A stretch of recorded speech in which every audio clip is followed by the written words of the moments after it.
اعوذ باللہ من الشیطان الرجیم۔ پناہ مانگتا ہوں میں اللہ کی شیطان مردود سے۔ بسم اللہ الرحمن الرحیم۔ شروع اللہ کے نام سے جو بڑا مہربان نہایت رحم والا ہے۔ دا باٹم لائن کے ناظرین اکرام، السلام علیکم۔ محترم ناظرین، ہم اپنی آج کی ویڈیو میں حضور غوث پاک سرکار رحمت اللہ تعالی علیہ کی چند کرامات آپ کے سامنے پیش کریں گے جو یقیناً آپ کے لیے دلچسپی کا باعث ہوں گی۔ یہ زندگی نہ سمجھو کہ زندگی سے مراد ہیں بس وہ عمر رفتہ کی چند گھڑیاں جو ان کی صحبت میں کٹ گئیں۔ حضرت شیخ نے خطابت میں ایسا زور بیان پیش کیا کہ واقعات سن کر انسانی عقل دنگ رہ جاتی ہے۔ تاثیر کلام کا یہ حال تھا کہ سامعین میں سے کچھ تو لذت شوق و ذوق اور غلبہ حال میں جاں بحق تک ہو گئے، اور اکثر پر ایسا وجد طاری ہوتا کہ پہروں ہوش میں نہ آتے۔ حقیقت یہ ہے کہ سیدنا غوث پاک بہت بڑے خطیب تھے۔ ان کے خطبات اثر آفرینی کے اعتبار سے ایک عجیب خصوصیت کے حامل ہیں۔ ایک مرتبہ کا ذکر ہے کہ حضرت کے صاحبزادے عبدالوہاب رحمت اللہ تعالی علیہ علوم و فنون حاصل کرنے کے بعد حاضر خدمت ہوئے اور منبر پر واعظ کہنے کی اجازت چاہی۔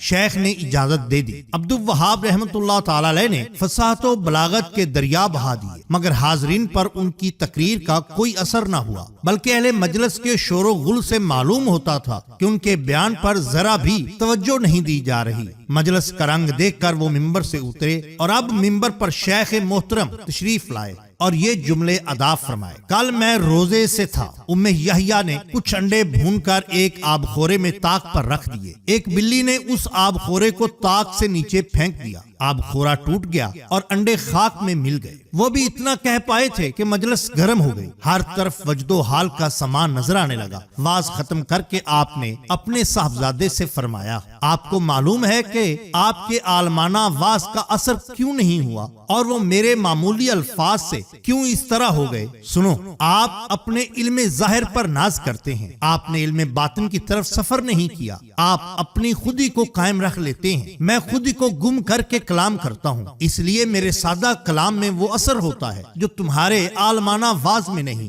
دراصل میری نظر حقیقت پر مرکوز ہوتی ہے، چنانچہ جب میں کلام کرتا ہوں تو تجلیات الہی نمودار ہوتی ہیں۔ سیدنا غوث اعظم سرکار رحمت اللہ تعالی علیہ کو رب تعالیٰ نے نبوت کے نیابت کے لیے چن لیا تھا، چنانچہ آپ کے دل کو دولت دنیا سے بے نیاز کر کے خدمت دین کی طرف لگا دیا۔ آپ کو خلفائے وقت اور عمراء وزراء کے یہاں جانے کی قطعی عادت نہ تھی۔ دنیا کی شان و شوکت سے آپ کبھی بھی قریب نہ ہوئے۔ حضرت شیخ شریف حسینی موصلی رحمت اللہ تعالی علیہ بیان کرتے ہیں: میں سیدنا غوث پاک کی خدمت میں 13 سال تک رہا، مگر اس طویل عرصہ میں یہ کبھی نہ دیکھا کہ آپ کبھی کسی امیر کے دروازے پر گئے ہوں یا کسی رئیس کا عطیہ قبول کیا ہو۔ آپ نہ کبھی کسی بڑے سے بڑے امیر آدمی کی تعظیم کے لیے کھڑے ہوئے اور نہ ہی کبھی کسی حاکم کے بچھونے پر بیٹھے، نہ ہی کسی بادشاہ کے دسترخوان پر کھانا کھایا۔ آپ غربا پروری میں ید طولہ رکھتے تھے۔ آج رحمت سے بغل گیر ہے ہر ایک تڑپ،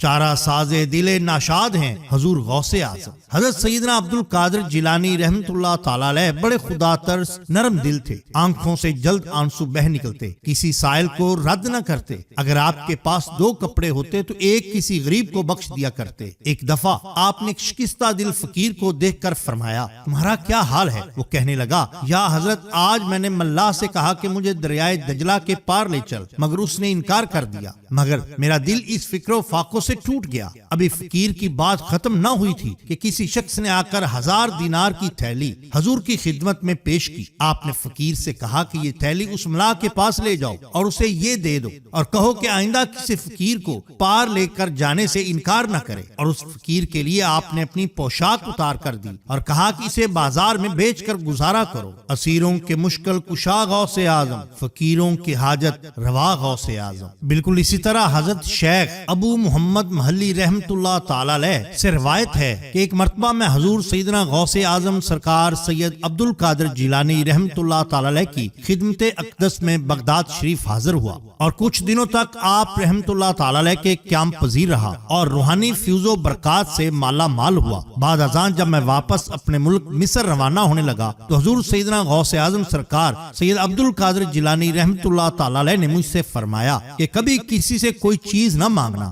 پھر آپ رحمت اللہ تعالی علیہ نے اپنی انگشت شہادت میرے منہ میں ڈالی اور فرمایا کہ اسے اچھی طرح سے چوسو۔ چنانچہ میں نے آپ رحمت اللہ تعالی علیہ کے فرمان کے مطابق ایسا ہی کیا، اور جب میں آپ رحمت اللہ تعالی علیہ سے اجازت لینے کے بعد واپس اپنے ملک مصر روانہ ہوا تو بغداد شریف سے مصر تک کی طویل مسافت کے دوران مجھے کبھی بھوک محسوس نہ ہوئی، اور جوں میں آگے بڑھتا جاتا اپنے جسم میں پہلے سے زیادہ توانائی پاتا۔ بالکل اسی طرح بیان کیا جاتا ہے کہ حضرت ابو سعد عبداللہ بن احمد بن علی بن محمد بغدادی سے مروی ہے کہ میری کنواری بیٹی فاطمہ گھر کی چھت پر چڑھی تو اسے کوئی چیز اٹھا کر لے گئی۔ اس وقت میری بیٹی کی عمر 16 سال تھی۔ میں حضور سیدنا غوث اعظم سرکار سید عبد القادر جیلانی رحمت اللہ تعالی علیہ کی خدمت میں حاضر ہوا اور سارا ماجرا ان کے گوش گزار کرایا۔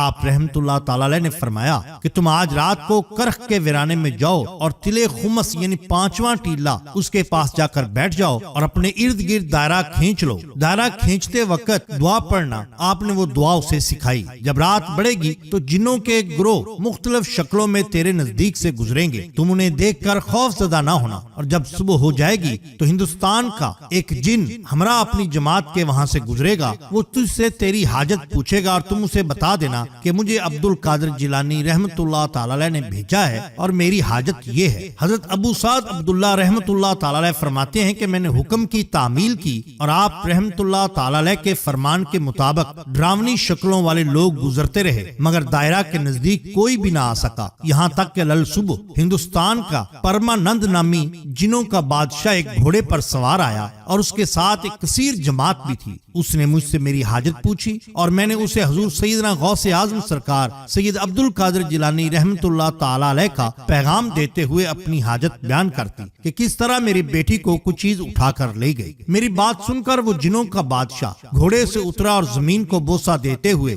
دائرے کے کنارے بیٹھ گیا۔ بادشاہ کے بیٹھتے ہی اس کی جماعت بھی وہیں بیٹھ گئی۔ پھر بادشاہ نے اپنی جماعت کے کچھ لوگوں کو حکم دیا کہ جاؤ اور جس نے یہ کام کیا ہے اسے میرے پاس لے کر آؤ۔ چنانچہ وہ لوگ ایک سرکش ہندی جن کو پکڑ کر لائے جس کے ساتھ میری بیٹی بھی تھی۔ جنوں کے بادشاہ سے کہا گیا کہ یہ ملک ہندوستان کے سرکش جنوں میں سے ہے۔ بادشاہ نے اس جن کو مخاطب کرتے ہوئے کہا کہ تمہیں کتب وقت کے قدموں کے نیچے سے لڑکی اٹھانے کی جرت کیوں ہوئی؟ اس سرکش جن نے کہا میں اس لڑکی پر عاشق ہو گیا تھا۔ بادشاہ جن نے اس سرکش جن کا سر قلم کرنے کا حکم دیا اور اس طرح میری بیٹی مجھے واپس لوٹا دی۔ میں نے بادشاہ جن سے کہا کہ تم نے حضور سیدنا غوث اعظم سرکار سید عبد القادر جیلانی رحمت اللہ تعالی علیہ پیرانے پیر کا حکم بجا لانے میں کوئی کسر نہ چھوڑی۔ بادشاہ جن نے کہا وہ گھر بیٹھے ہم جیسے سرکشوں کو دیکھ لیتے ہیں، خواہ کتنی ہی دور کیوں نہ ہو۔ جب اللہ عز و جل کوئی کتب مقرر کرتا ہے تو اسے جنوں انس پر قدرت عطا فرما دیتا ہے۔ ناظرین کرام، یہ شان ہوتی ہے اولیاء اللہ کی۔ ہم ہر ماہ لنگر غوثیہ کا اہتمام کرتے ہیں جس میں دوست احباب اپنی حیثیت کے مطابق حصہ ڈالتے ہیں۔ اگر آپ بھی لنگر غوثیہ میں اپنا حصہ ڈالنا چاہتے ہیں تو درج ذیل نمبر پر اپنا حصہ جہیز کیش کرا سکتے ہیں۔ آپ کو ہماری یہ ویڈیو پسند آئی ہو تو لائک کیجئے، سبسکرائب کیجئے ہمارے چینل دا باٹم لائن کو، تاکہ ہم آپ کے لیے اور بھی بہترین ویڈیوز لا سکیں۔ اپنے دوستوں کا، گرد و نواح کے لوگوں کا بہت خیال رکھیے۔ اللہ اور اللہ کے رسول صلی اللہ علیہ وسلم سے بیعت محبت کیجئے۔ آپ کا بہت شکریہ۔ اللہ حافظ۔